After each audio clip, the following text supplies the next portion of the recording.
Bueno, buenas tardes a todos. Mi nombre es Federico. Yo voy a estar dando sobre otro tema. Básicamente lo que quiero hoy hacer es una primera aproximación a un concepto que lo trabaja principalmente. Permiso un segundo.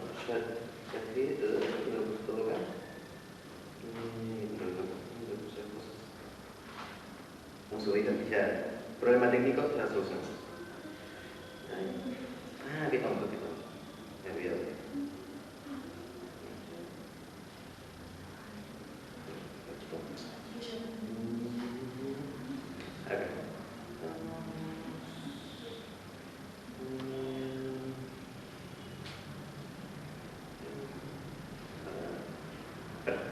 Decía, mi ponencia básicamente es sobre un tema diferente. La idea es también aplicado dentro del tema del campo de la salud mental y el budismo, pero aplicado a una investigación colectiva de carácter conceptual. Básicamente estoy intentando unificar, o es un primer intento, en realidad no estoy intentando acá, en 40 minutos voy a tener mucho más para que sea una pequeña aproximación, pero es mi objetivo intentar demostrar que el entrenamiento dentro del patriotismo budista, especialmente los entrenamientos de los siddhas, dadas las crónicas de la Vedanta, corresponden al concepto de lo disruptivo que desarrolla el Dr. Ben Shakar, Oti Ben Shakar, basado en el modelo psíquico de Piero Lanier. Para aquellos que no lo conocen, fue alumna de Lacan y obviamente extiende un poquito el modelo psíquico de Freud. Yo hablo rápido, con lo cual, si no se entiende algo, por favor, tacléeme, párenme de alguna forma. Prefiero que sea interactivo a que sea una chorrada de no se entiende. Antes de hablar del caso de Naropa, voy a intentar hacerlo lo más sintético posible, como para que tampoco sea tan largo. Tengo que explicar muy simplemente qué es el concepto de lo disruptivo, ¿no? Y para eso nosotros tenemos que separar del concepto de lo traumático de Freud, ¿no? En Freud... ¿sí?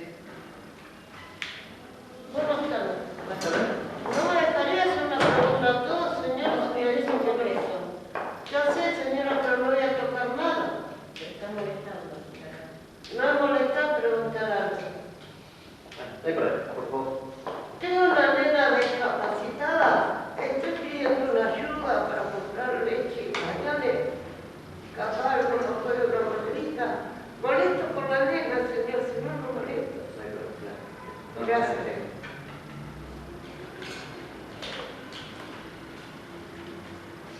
Bueno, volviendo al tema. Estamos con el tema de los diferentes aparatos psíquicos. Básicamente, el esquema que está estableciendo Pierre es la primera tópica freudiana, ¿no? Obviamente desarrollada principalmente en la mayor parte de sus obras, desde la segunda tópica hasta el Freud. Pero principalmente me estoy basando en el modelo freudiano que toma Pierre, que sale de la interpretación de los sueños. Libro clásico, ahí escuchaba la condensación y el desplazamiento como interpretó psíquico. Yo decía, sí, hay libros que son seminales, ¿no? Más allá de la postura humana.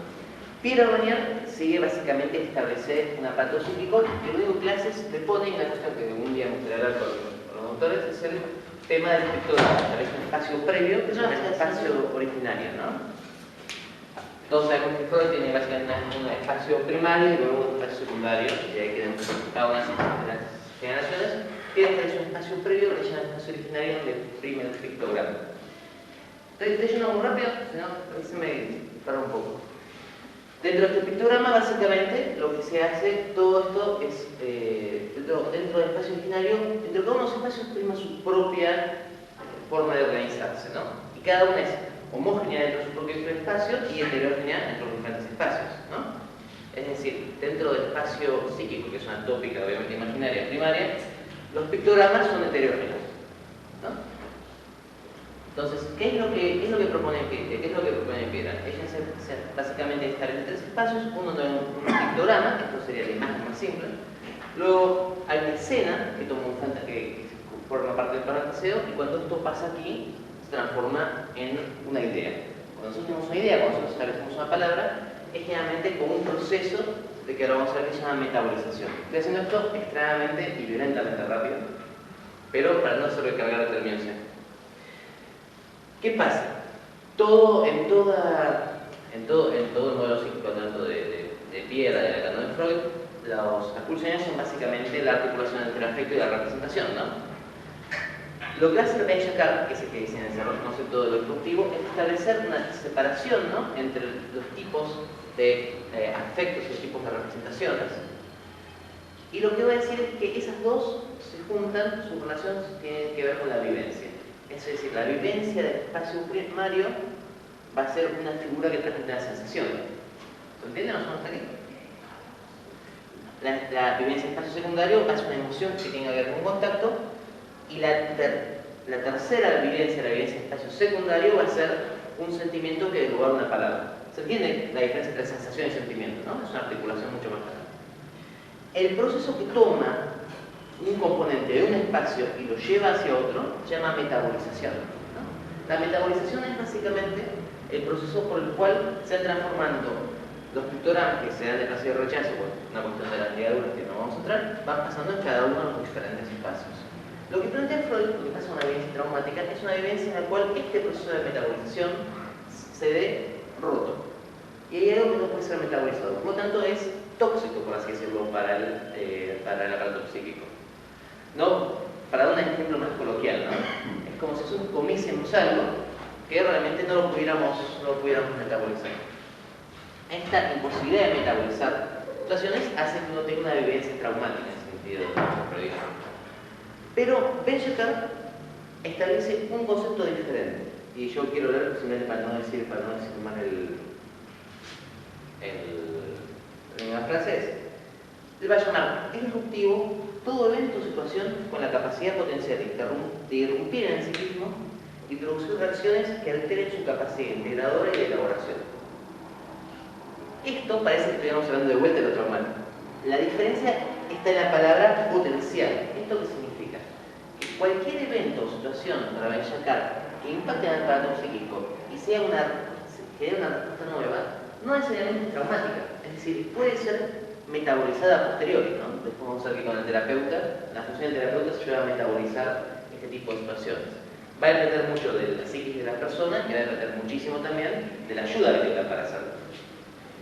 Pero ya cuando hay un evento que irrumpe de forma novedosa en la psiquis, lo que Aurelian llamaría la violencia primaria, ¿no?, que lanza el aparato psíquico o funcionamiento, de la respuesta de la psiquis va a depender si es posible ser considerado traumático, lo cual es negativo, o disruptivo, lo cual es neutral, es un evento importante, es un evento que genera un cambio en la psiquis, pero por lo menos no es necesariamente traumático.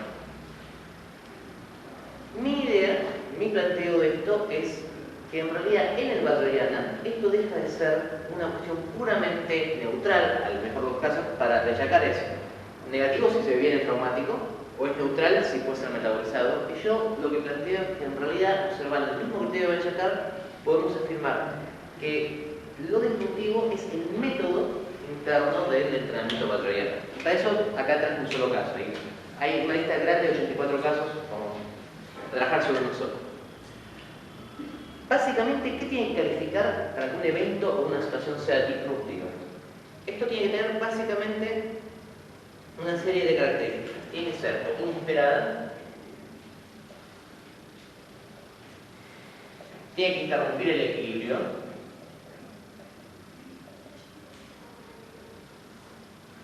tiene que minar la confianza,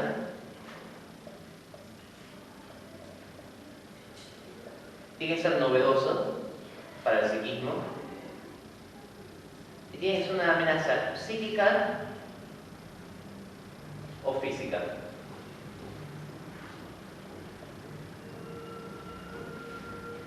Entonces, ¿qué significa esto? Esto puede tomar dos formas. Puede ser un evento, por ejemplo, una bomba que suena de repente aquí. ¿Sabe? Uno está acostumbrado a estar en una situación de guerra, ¿no?, donde uno espera una bomba y uno ya tiene una respuesta. Si ahora de repente estalla una bomba, es traumático o es por lo menos disruptivo para nosotros. O puede ser una situación constante. Puede ser una situación de abuso, por ejemplo, una persona que tiene una crianza más o menos tranquila, más o menos sana, y de repente se encuentra atrapada en una relación de abuso. Eso va a ser una interrupción en su psiquismo. Entonces, yo digo, esto en realidad nos puede dar una cierta idea de cómo es el entrenamiento tántrico. Para eso tomo el caso de Naropa. Naropa es básicamente una persona que nace en el siglo XI, en la India se calcula entre el siglo IX y el siglo XI, y es el progenitor de quizás el mayor número de linajes de meditación tántricos que el día de hoy se mantienen. Es el progenitor de todo un sistema de Mahamudra, que es como la cúspide de la meditación budista junto con Dzogchen, y de un sistema muy esotérico de la práctica de la deidad que se llama Naropanchoma, la helada de Naropa. Naropa empieza su vida siendo un brahman de casta alta, en una familia bastante acomodada, y se encuentra que le gusta mucho la filosofía budista. La familia primero quiere que se case, que tenga una familia más tradicional, pero Naropa persiste, no se quiere casar, y eventualmente es seleccionado para participar de la universidad más famosa budista de esa época, que era Nalanda. En Nalanda, Naropa lo que hace es rápidamente empieza a ganar fama hasta que se vuelve el profesor principal de la Universidad Budista de Nalanda y se monja. Con lo cual puede vivir tranquilo, una vida, podríamos decir, es un retiro voluntario rápido, ¿no? Una persona relativamente joven, que tiene 45 años cuando se vuelve profesor principal, está de buena salud, pero va a vivir el resto de su vida enseñando filosofía, que era lo que le gusta. Un día él va caminando y se encuentra con una mujer mayor. Esta mujer mayor le pide que le explique básicamente un texto. Y ese texto completo se lo explica a Naropa de forma agradable. Y lo que sucede es que la mujer mayor se le pone a llorar cuando lo escucha. Y le dice, tanto saber, pero realmente no entendés lo que significa. Es una crítica clásica tántrica al conocimiento puramente académico, ¿no? ¿Sí? Tendrías que poder aplicar lo que significa, realmente no lo entendés. Y en Naropa eso empieza a carcomer todo. Cuando él vuelve a su puesto, a su día a día, empieza a tener sueños de disolución, ¿no? Sueños todos regresivos, sueños en los que se ahoga, sueños en los que el mundo se funde, sueños en los que la luz se apaga, y se empieza a angustiar, se empieza a enfermar, y finalmente escucha hablar, algunos dicen que por medio de la misma mujer, otros dicen que por medio de otra gente, de un gurú llamado Tilopa, que es un gurú muy famoso tántrico. Y Naropa escucha eso y se prende una esperanza en él, que Tilopa lo puede ayudar para comprender realmente lo que significa el texto, por lo cual toma su primera situación disruptiva, deja absolutamente todas sus responsabilidades, casi las tira por la borda, ¿no? Y se va a caminar solo a buscar a Tilopa, que va a ser el maestro de Naropa, era otra persona, un brahman de casta alta que había dejado todo para ser maestro tántrico. Y cuando lo encuentran, primero Naropa tiene 58.000 problemas para encontrarlo. Le pasan dos situaciones que son horribles para un brahman. Recordemos que para los brahmanes, en esta época las castas estaban bastante establecidas, hay un montón de restricciones. Un Shudra, por ejemplo, una de las castas más bajas, no podía dejar que su nombre cayera sobre el brahman, sino tenía que purificarse el brahman por varios días. Naropa era teóricamente un monje budista, pero tenía como muchos monjes budistas en esa época, tenían ciertos resalios de la casta. No era lo mismo ser un monje budista de origen campesino que ser un monje budista de una familia caudalada, ¿no? Y Naropa lo ve. Le pasan cosas terribles, empieza a tener sueños en los cuales él viaja por ríos de sangre, se levanta y se encuentra un río de gusanos, un lecho de gusanos de descomposiciones. Lo empiezan a perseguir borrachos, le pasan todas las cuestiones que antes él claramente no tenía una respuesta, ¿no? Que nunca le había pasado en su vida. Y esto, sumado a su angustia, obviamente le produce una situación más dura. Finalmente encuentra a Tilopa, y Tilopa es lo opuesto de lo que Naropa se espera. Naropa se esperaba a un Naropa con poderes mágicos, básicamente. Y Tilopa es también un brahman, lo que dejó todo y vive en compañía de castas bajas, se ríe de los filósofos, y vive una vida bastante disoluta. Pero por alguna razón Naropa está convencido de que Tilopa es la persona que lo va a curar, ¿no? Lo va a reintegrar. En ese sentido, en este esquema, lo que podemos decir es que Naropa tenía una cuestión que no la he puesto acá demasiado, que es el discurso del conjunto, cuando hay una palabra que llega, cuando se expresa una palabra que no ha pasado por todo el proceso de metabolización, sino que es algo aprendido, se llama, en términos de Lanier, palabra vacía. Esto uno lo puede encontrar en aquellas personas que de repente se unen a un nuevo grupo, por ejemplo, ¿no? Una nueva, no quiero decir secta, pero por ahí un nuevo grupo social o lo que sea, y de repente nos empezamos a escuchar repitiendo cosas que son extrañas para nosotros escuchados de su boca, ¿no? Que no escuchamos. Eso es porque se considera que el contrato narcisista que se firma con el discurso de conjunto impone palabras hasta aquí, que no han pasado por todo el proceso. Naropa estaba en esa situación. Naropa estaba repitiendo muy bien, ¿no? En ese caso, por un gran filósofo, repitiendo palabras vacías, que no habían pasado por todo, que no reflejaban su experiencia, sino reflejaban simplemente un discurso aprendido. Y es la idea de Tilopa, en estos términos, llevarlo a que su palabra sea plena, es decir, que lo que él exprese sea un proceso que tiene todo su aparato psíquico. Pero el problema que se encuentra Tilopa con Naropa es que realmente no puede, tiene mucha resistencia Naropa a salir de un discurso lógico. Y persiste, y persiste, y persiste en aplicar explicaciones escolásticas, académicas, monacales, a situaciones de la vida diaria que le pasa.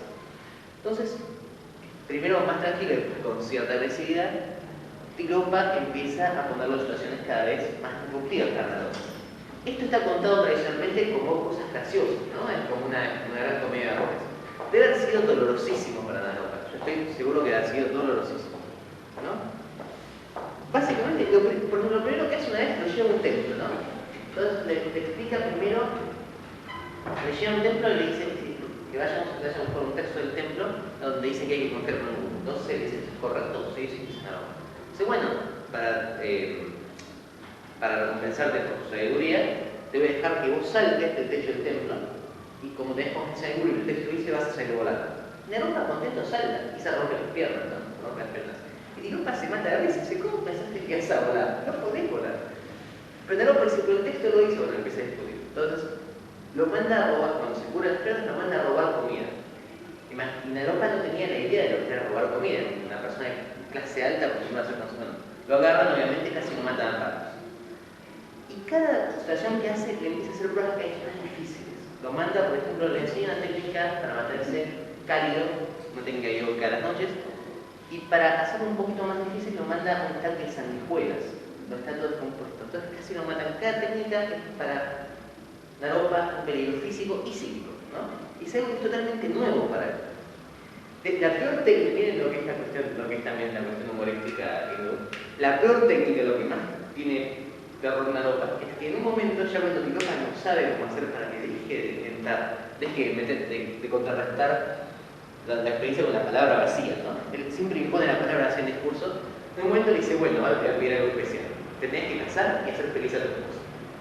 Le busca una esposa de casta baja. Dice que Naropa ya había rechazado casarse en una ocasión con una persona de casta alta, le busca una esposa de casta baja y le dice, y no solamente tenés que estar casado, ella tiene que ser feliz. Mirá que yo voy a venir y le voy a preguntar.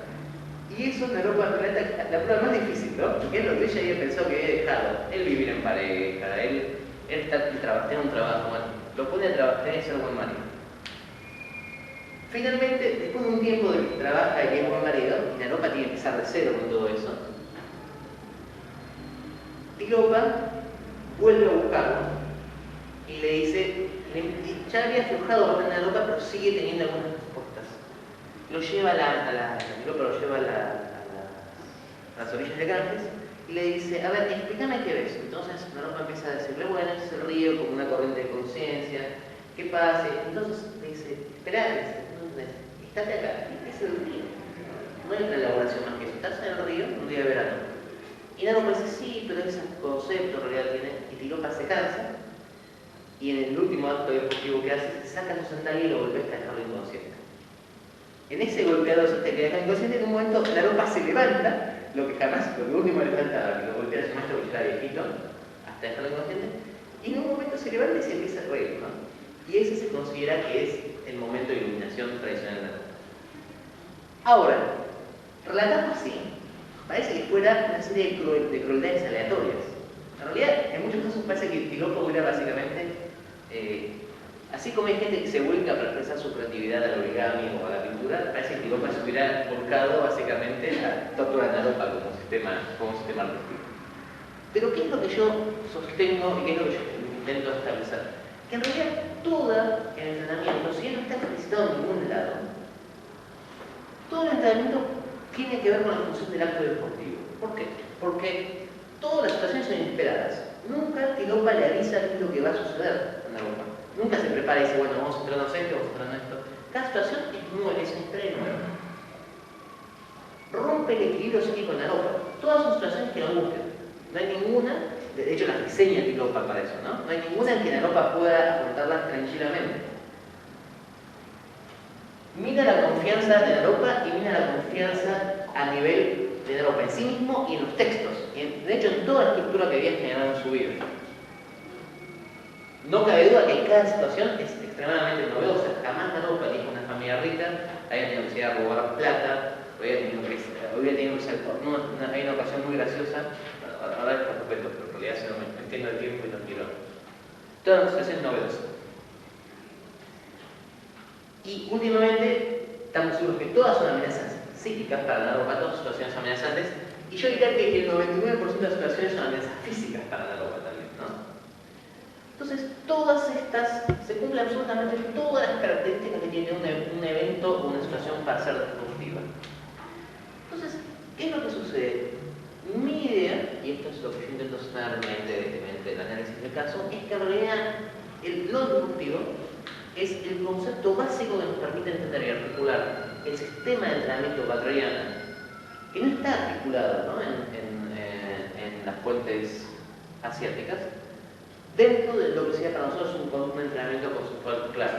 ¿Por qué? Yo tengo la impresión, esto lo desarrollo controlado con el tiempo, que en realidad la relación no desea articular, no tiene que ver con un contexto cultural. En el contexto cultural, la relación entre maestro y discípulo era básicamente mucho más taxativa de la que es ahora. Pero sin embargo, nunca Tilopa se comporta con Naropa de forma aleatoria. Nunca se comporta, al parecer, o nunca hace sufrir sin ningún tipo de forma pedagógica. Con lo cual, yo tiendo a pensar, sostengo de hecho, que este caso y otros casos que se demuestran que uno puede utilizar el concepto de lo disruptivo desarrollado por Benjamin para comprender la forma pedagógica del butteriano. Solo quiero hacer dos caveats, y con esto ya voy a ir terminando. Tenemos 5 minutos. 5 minutos. Redondeo. Hay una cuestión muy importante para comprender de esta aproximación. Tradicionalmente, el Vajrayana, que es un subconjunto de Mahayana, ha sido visto como el camino más peligroso de todos, ¿no? Esto nos lo confirma, porque recordemos que lo disruptivo es lo que es potencialmente traumatogénico. Es decir, no es traumático, sino que es potencialmente traumático. Una mala metabolización por parte del sujeto o una imposibilidad de metabolizar hace que lo disruptivo devenga traumático. Por lo cual, el papel del gurú como terapeuta, ¿no? O como coterapeuta, como en realidad también la persona está haciendo su propio análisis, es vital. Y esto se confirma en los textos tántricos. Todo texto tántrico empieza con un saludo al gurú. Es la parte más importante y siempre se recuerda. El gurú es el Buda, el gurú es el Dharma, el gurú es la Yanga. El gurú es el camino completo. El problema, o mejor dicho, el riesgo que tiene esta aproximación tántrica es que es mucho más rápido porque permite desestructurar este aparato psíquico mucho más fácilmente y permitir una generación de palabra plena más rápida. El riesgo es que en cualquier momento o el gurú o el discípulo fallen y eso genera experiencia traumática. De eso también, lamentablemente, hay ejemplos de fallo, ¿no? Con lo cual, yo creo que lo disruptivo se apoya bastante bien o es suficientemente articulable con el entrenamiento tántrico en su forma positiva, cuando funciona y produce de una persona ya relativamente mayor, no demasiado mayor, porque encima hay un está grande, pero ya una persona con una carrera y una formación, una persona sentada como Naropa, produce un adepto tántrico en 5 años, que es un tiempo mínimo, como cuando falla, en cuyo caso generalmente generan, por lo menos generan procesos esquizoides cuando no generan decisiones psicóticas, ¿no? Con lo cual yo creo que por lo menos basándonos en este caso y en otros casos más, nosotros podemos aplicar el concepto de disruptivo al entrenamiento tántrico.